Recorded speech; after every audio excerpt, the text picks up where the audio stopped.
Life is good, God is great, man. Welcome back to another R&R with your boy J Matt. It's a lot going on at the JBP. I know, and we all know, we listen to the show. Joe does not shy away from the drama, the mess. He leans into it. He calls himself messy frequently. But this might be a little bit too much at this point. We already know what's going on with Mel. She's absent again. And I'm going to get back to that. But we had more recently this situation come out where they was trying to make it an issue with Marc Lamont Hill and Melyssa in the past. And now we got Flip over the weekend, holiday weekend, fighting at a parade. Golly, bro. It's too much. Let me start with my most initial thought. And I said this before. You can learn a lot when people are absent. You know, you can learn just as much as when they're present as when they're absent. It speaks loud. I will say, might be an unpopular opinion, but Melyssa Ford, I don't think this is unpopular. Melyssa Ford does not need to come back to the JBP. Melyssa Ford, at this point, is hot and unbothered. Seriously. She is doing a great job on her own platform.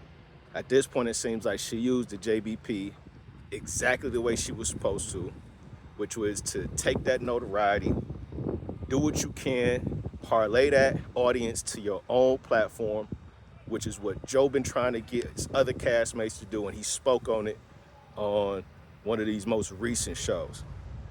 I think it was the one before this where he was kind of getting on this cast, talking about how they don't do anything outside of the pod. You know, they talked about different show ideas that he's had, and nobody's really doing anything with that. So shout out to Mel. She's hot and unbothered right now. She's doing exactly what she's supposed to do. The JBP without Mel is just fine, in my opinion.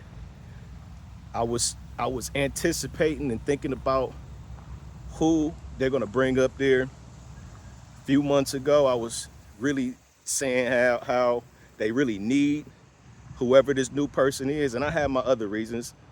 But right now, Joe, I think the best thing for you is to try to gain some alignment with the cast that you have, get things back on track, dial things in, and just try to produce the best product that you can with the cast that you have. You already said that you got niggas locked in. If Mel decides to leave on her own, just deal with that as you see fit. But move with the cast that you have. I don't think at this point, in light of everything going, I don't think bringing in a new cast member at this time would be conducive to a good work environment. I really don't. Like, you brought Marc in. Flip brings another element, high energy. You can say what you want about how well he podcasts, but he is one of the few people that you have on the cast that's doing something outside of the show that helps bring content. Flip is doing his own thing. Whether he's getting beat up or beating somebody else up, he's still producing on his own. He still has a name for himself on his own. Ish is starting to do his own thing. He's starting to, branch out and make a name for himself outside the podcast as well. Marc Lamont Hill, same goes with him. I feel like just leave the cast the way it is. Try to reel it in, get some alignment. And I don't think you need a female up there at this point. I really don't. Unless you're going to bring in a woman to do a spin-off show like you've been talking about, just add another show, cool. But leave the Joe Budden Podcast just the guys. And it doesn't have anything to do with Mel's performance or how she interacts with nobody. I really don't. I think that y'all just operate more fluently amongst the guys and just do what y'all been doing. This pod was short. I feel like some edits might have made it a little shorter than you would have liked it to be. But let's talk about that. Let's get to that, as my nigga Zip with the drip would say. I feel like Joe needs to do a better job of creating a non-toxic work environment. Somebody said in a comment, I can't remember where, but they were talking about how Joe masked toxic work environment as good content. And I think the toxic work environment that Joe likes to put on or seemingly thrive in, I think he's starting to re-look that. And this whole situation with Mel should have him and Ian, while Ian is out, kind of looking at things and attempting to revamp what's going on. That whole situation with Flip, that's a bad look, dog. There's no way anybody wants to see you out here fighting. When Joe had this situation with Imani fighting on Flip's network, he had a lot to say about Imani, how that was bad for business, blah, blah, blah. I don't know if it was bad for business because it was actually something that took place on set, or if he would have had that same opinion if it was just a nigga in the street. Because the shit with Flip was just a nigga in the street. There was so much wrong with that situation. And I keep saying, it seems like every time I make a video, it's like I'm anticipating the next drop. There's so much to anticipate from the next drop. How is Joe going to handle this situation with Flip? Is he going to speak on it like it's just content? Is he going to be upset? What type of behind the scenes conversations is he having? Last drop was called Pillow Talk. I mean, just imagine the type of pillow talk Joe is having right now with his girl about all the shit surrounding his cast and his coworker, whatever you want to call it. Like, it's so much shit going on. Joe, he's in a tough spot at this point. What do you do with Flip out here fighting in public? And then the other thing is, Flip had a whole security guard, bro. That had to be the worst security situation I've ever seen. I don't know how much I could like blame Flip for just having one security guard. I don't know if I should blame him for even going to that parade, but he on his content. Like, he really in his content bag. He's trying to do things differently.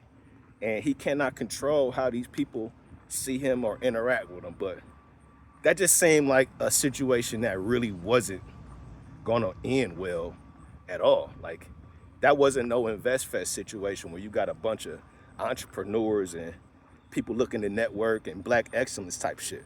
No, this is some hood shit. And you outside with all the notoriety that you got, that you just explained about how you are seeing things getting bigger from the InvestFest, and now you outside at a parade. That's a dangerous situation. Hopefully, next time you either don't do it or you have more security. Shit could have went left real bad. Like, that shit could have been so much worse than it was. So, Flip, I'm glad you cool. But man, it's a mess, man. It's too much going on. But back to Melyssa, I feel like if Melyssa does not come back again, I think it's fine. If by chance she comes back, that is going to be one of the most watched JBP episodes, one of the most highly anticipated Joe Budden Podcast in years. Honestly, if she does come back, I wouldn't even put that shit on the main pod. That shit would be Patreon only. I'm not saying, do no pay-per-view shit, but I would have to save that for the Patreons just so they can have a real talk, give some entertaining content. I'm not sure how much Melyssa would even want to speak on shit at this point, but it's just looking bad, man, because she taking this much time off. The only thing I can think is the conversations that she had with HR. If you just run back, I'm just thinking about the videos that I made where Melyssa, it just looks stressed out. She tries to play along with the dog piling because she knows it's a narrative up there that they run on. But at this point, She on her mental health shit. It has to be a situation of mental health with Melyssa Ford. She has to be taking that into consideration. And I'll just get y'all a personal story if y'all still watching. I understand Melyssa Ford at this point because I worked in a situation in corporate America where I was getting paid well above average for the position that I was in. And what I learned from that position was it was extremely stressful. The more money you make, usually it comes with more responsibility. That responsibility also comes with more stress. And that's why they pay you and compensate you well, because of the other things that you have to deal with. What I learned from my personal situation was, although I enjoyed when payday came around, when it wasn't payday, I was super stressed out. I used to pray to God to calm my nerves before I walked into that building.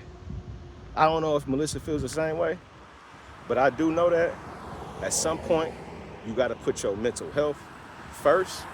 And what I learned is that I'm willing to sacrifice a high-paying job for my sanity.